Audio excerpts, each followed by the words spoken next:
Shalom saudara-saudara yang terkasih dalam Tuhan. Renungan hari ini berjudul Kasih Karunia Itu.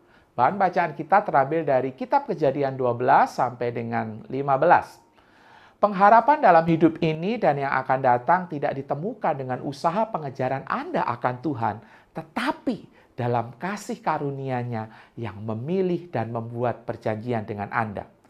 Inilah yang dimaksudkan ketika firman Tuhan berkata, "Berfirmanlah Tuhan kepada Abram, pergilah dari negerimu, dari sanak saudaramu, dari rumah bapamu, ke negeri yang kutunjukkan kepadamu. Aku akan membuat engkau menjadi bangsa yang besar dan memberkati engkau serta membuat namamu masyhur, sehingga engkau menjadi berkat. Siapa yang memberkati engkau akan kuberkati, dan siapa yang mengutuk engkau akan kukutuk. Dan melalui semua kaum di bumi akan mendapat berkat." Kejadian 12 ayat 1-3. Perjanjian antara Allah dan Abraham jauh lebih besar daripada sekedar memberikan kemurahan kepada seorang manusia dan keluarganya. Di dalam janji Allah kepada Abraham terdapat berkat yang akan meluas ke seluruh bumi. Dunia yang mengeluh dan penuh dengan dosa ini, dengan segala dosa dan penderitaan yang tidak terhindarkan, menemukan pengharapannya di dalam berkat-berkat kasih karunia yang dicurahkan kepada Abraham dan keturunannya.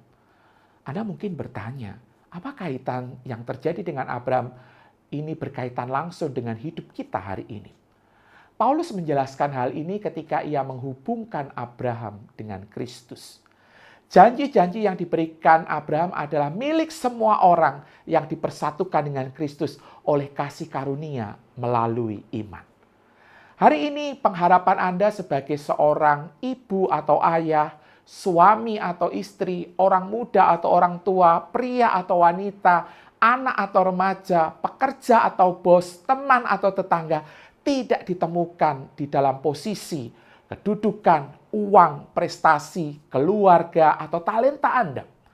Itu tidak ditemukan di dalam kebijaksanaan, kekuatan, atau rekam jejak ketaatan Anda. Itu semua ditemukan dalam satu hal, dan satu hal itu adalah tindakan kasih karunia di mana Allah yang berdaulat itu memilih Anda masuk ke dalam berkat-berkat kekal dari perjanjiannya.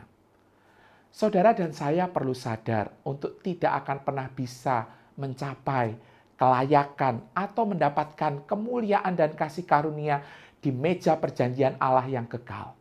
Tidak peduli seberapa sering Anda membaca Alkitab, tidak peduli seberapa lama saudara jadi orang Kristen, tidak peduli seberapa Anda cerdas secara teologis dan sebagainya.